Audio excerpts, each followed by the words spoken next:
باللہ من الشیطان الرجیم بسم اللہ الرحمن الرحیم الحمد للہ رب العالمین والصلاة والسلام علی سید المرسلین و خاتم النبیین اما بعد۔ صحیح بخاری باب کتاب الہبہ و فضلہ و تعریض علیہا، حدیث نمبر 2591، اردو ترجمہ۔ ہم سے عبید اللہ بن سعید نے بیان کیا، کہا ہم سے عبداللہ بن نمیر نے بیان کیا، کہا ہم سے حشام بن عروہ نے بیان کیا، ان سے فاطمہ بنت منظر نے، اور ان سے اسماء بنت ابی بکر رضی اللہ عنہا نے کہ رسول اللہ صلی اللہ علیہ وسلم نے فرمایا، خرچ کیا کر، گناہ نہ کر تاکہ تمہیں بھی گنا نہ کر تاکہ تمہیں بھی گن کے نہ ملے، اور جوڑ کے نہ رکھو کہ تم سے بھی اللہ تعالیٰ اپنی نعمتوں کو نہ چھپا کے۔ حدیث نمبر 2592، اردو ترجمہ۔ ہم سے یحییٰ بن بکیر نے بیان کیا، ان سے لیث نے، ان سے یزید بن ابی حبیب نے، ان سے بکیر نے، ان سے ابن عباس کے غلام قریب نے، اور ان سے ام المومنین حضرت میمونہ بنت حارث رضی اللہ عنہا نے خبر دی کہ انہوں نے ایک لونڈی نبی کریم صلی اللہ علیہ وسلم سے اجازت لیے بغیر آزاد کر دی۔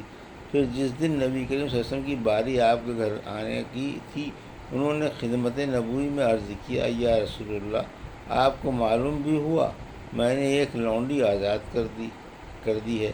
آپ صلی اللہ علیہ وسلم نے فرمایا، اچھا، تم نے آزاد کر دیا؟ انہوں نے عرض کیا کہ ہاں۔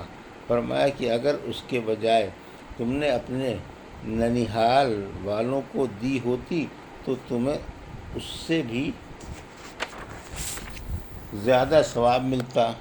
اس حدیث کو بکیر بن مضر نے عمرو بن حارث سے، انہوں نے بکیر سے، انہوں نے قریب سے روایت کیا کہ میمونہ رضی اللہ عنہا نے اپنی لونڈی آزاد کر دی۔ حدیث نمبر 2593، اردو ترجمہ۔ ہم سے حبان بن موسیٰ نے بیان کیا، انہوں نے کہا ہم کو عبداللہ بن مبارک نے خبر دی، انہیں یونس نے خبر دی زہری سے، وہ عروہ سے، اور ان سے حضرت عائشہ صدیقہ رضی اللہ عنہا نے بیان کیا کہ رسول اللہ صلی اللہ علیہ وسلم جب سفر کا ارادہ کرتے تو اپنی ازواج کے لیے قرعہ اندازی کرتے، اور جن کا حصہ نکل آتا انہی کو اپنے ساتھ لے جاتے۔ آپ صلی اللہ علیہ وسلم کا یہ بھی طریقہ تھا کہ اپنی تمام ازواج کے لیے ایک ایک دن اور رات کی باری مقرر کر دی تھی، البتہ آخر میں سودا بنت زمع رضی اللہ عنہا نے اپنی باری عائشہ رضی اللہ عنہا کو دے دی تھی۔ اس سے ان کا مقصد رسول اللہ صلی اللہ علیہ وسلم کی رضا حاصل کرنی تھی۔ حدیث نمبر 2594، اردو ترجمہ۔ ہدیہ کا اولین حقدار کون؟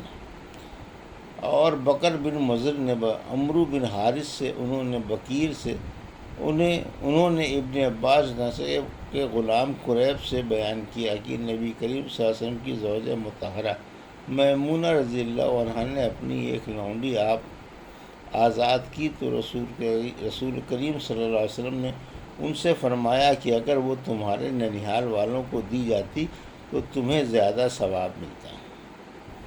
حدیث نمبر 2595، اردو ترجمہ۔ ہم سے محمد بن بشار نے بیان کیا، انہوں نے کہا ہم سے محمد بن جعفر نے بیان کیا، کہا ہم سے شعبہ نے بیان کیا، ابو عمران جونی نے سے، ان سے بنو یتیم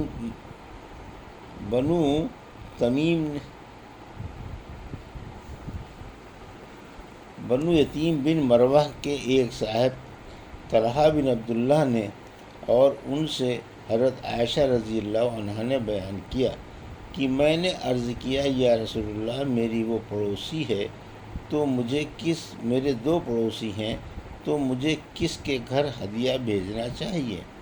آپ صلی اللہ علیہ وسلم نے فرمایا کہ جس کا دروازہ تم سے قریب ہو۔ حدیث نمبر 2596، اردو ترجمہ۔ جس نے کسی عذر سے ہدیہ قبول نہیں کیا۔ حضرت عمر بن عبدالعزیز رحمۃ اللہ علیہ نے کہا کہ ہدیہ تو رسول اللہ صلی اللہ علیہ وسلم کے عہد میں ہدیہ تھا، لیکن آج کل تو رشوت ہے۔ ہم سے ابو الیمان نے بیان کیا، کہا ہم کو شعیب نے خبر دی، انہیں عبداللہ بن عباس رضی اللہ عنہ نے خبر دی کہ انہوں نے صعب بن جسامہ دیسی رضی اللہ عنہ سے سنا، وہ اصحاب رسول صلی اللہ علیہ وسلم میں سے تھے۔ ان کا بیان تھا کہ انہوں نے حضرت صلی اللہ علیہ وسلم کی خدمت میں ایک گورخر ہدیہ کیا تھا۔ آپ اس وقت مقام ابوا یا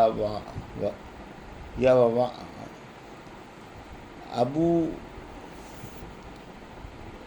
ابوائے یاوا میں تھے اور محرم تھے۔ آپ نے وہ گورخر واپس کر دیا۔ صعب رضی اللہ عنہ نے کہا کہ اس کے بعد جب آپ نے میرے چہرے پر ناراضی کا اثر ہدیہ کی واپسی کی وجہ سے دیکھا تو فرمایا کہ ہدیہ واپس کرنا مناسب تو نہ تھا، لیکن بات یہ ہے کہ ہم احرام باندھے ہوئے ہیں۔ حدیث نمبر 2597، اردو ترجمہ۔ ہم سے عبداللہ بن محمد نے بیان کیا، کہا ہم سے سفیان بن عیینہ نے بیان کیا، زہری سے وہ، عروہ بن زبیر سے وہ، ابو حمید سعدی رضی اللہ عنہ سے کہ قبیلہ ازد کے ایک صحابی کو جنہیں ابن عتبہ کہتے ہیں کہتے تھے، رسول اللہ صلی اللہ علیہ وسلم نے صدقہ وصول کرنے کے لیے عامل بنایا۔ پھر جب وہ واپس آئے تو کہا کہ یہ تم لوگوں کا ہے، یعنی بیت المال کا، اور یہ مجھے ہدیے میں ملا ہے۔ اس پر نبی کریم صلی اللہ علیہ وسلم نے فرمایا کہ وہ اپنے والد یا اپنی والدہ کے گھر میں کیوں نہ بیٹھا رہا، دیکھتا وہاں بھی انہیں ہدیہ ملتا ہے یا نہیں۔ اس ذات کی قسم جس کے ہاتھ میں میری جان ہے، اس مال زکوٰۃ میں سے اگر کوئی شخص کچھ بھی ناجائز لے گا تو قیامت کے دن وہ اپنی گردن پر اٹھائے ہوئے آئے گا۔ اونٹ ہے تو وہ اپنی آواز نکالتا ہوا آئے گا، گائے ہے تو وہ اپنی، اور اگر بکری ہے تو وہ اپنی آواز نکالتی ہوگی۔ پھر آپ نے اپنے ہاتھ اٹھائے یہاں تک کہ ہم نے آپ کی بغل مبارک کی سفیدی بھی دیکھ لی، اور فرمایا اے اللہ کیا میں نے تیرا حکم پہنچا دیا، اے اللہ کیا میں نے تیرا حکم پہنچا دیا۔ 3 مرتبہ آپ صلی اللہ علیہ وسلم نے یہی فرمایا۔